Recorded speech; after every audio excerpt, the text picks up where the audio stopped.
សួស្តីបងប្អូនថ្ងៃហ្នឹងខ្ញុំលើកប្រធានបទមួយមានចំណងជើងថាសម្ភារៈតើសម្ភារៈជាអ្វីហើយយើងធ្វើអ្វីបានពីសម្ភារៈនៅក្នុងហ្នឹងខ្ញុំលើកយកចំណុចទាំង4ហើយចំណុចទាំង4ហ្នឹងខ្ញុំសរសេរជាខ្មែរហើយខ្ញុំនឹងអានវាមួយដើម្បីឲ្យយើងដឹងហើយនឹងមាន slide បន្តទៀតចំណុចទី1តើការបង្កើតបញ្ជីសម្ភារៈហ្នឹងមានអត្ថប្រយោជន៍ដូចម្តេចតើការរៀបចំទុកដាក់សម្ភារៈឧបករណ៍ប្រើប្រាស់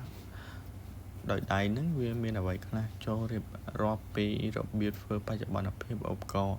និងទី4តើការថែទាំបានត្រឹមត្រូវនិងការថែទាំជាប្រចាំហ្នឹងមានអត្ថន័យដូចម្តេច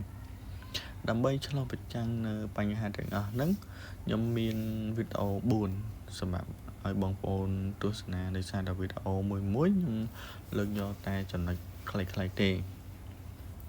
ចំណុចទី1តើការបង្កើតបញ្ជីសម្ភារៈមានអត្ថប្រយោជន៍ដូចម្តេចមានន័យថាពេលដែលបងមានឧបករណ៍ច្រើនហើយមិនដឹងថាតើឧបករណ៍មួកទល់វិសត្រូវដាក់នៅទីតាំងណាប៊ិចត្រូវដាក់នៅទីតាំងណា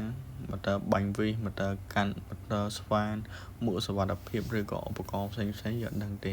អញ្ចឹងដោយហេតុអញ្ចឹងហើយបានយើងត្រូវតែមានការមានបញ្ជីថាដាក់លេខកូដមកថាលេខកូដទី1ជាឧបករណ៍អីលេខកូដទី2ជាឧបករណ៍អីហើយវានឹងជួយឲ្យអ្នកគ្រប់គ្រងសម្ភារៈហ្នឹងវាមានប្រសិទ្ធភាពក្នុងការគ្រប់គ្រងថៃវ៉ាន់មួយណាជារបស់អីអីវ៉ាន់មួយណាជារបស់អីហើយទី2ជៀសវាងការបាត់បង់និងការចំណាយលើសពីតម្រូវការមានន័យថាបើសិនជាយើងដឹងថាឧបករណ៍ហ្នឹងយើងទិញមក10ឬក៏20ហើយបើសិនជាតម្រូវការយើងប្រើ2យើងប្រើ12តែឬក៏3តែហើយបើនៅសល់បើចិត្តអស់ចាំយើងទិញបន្ថែមហើយទី3មាន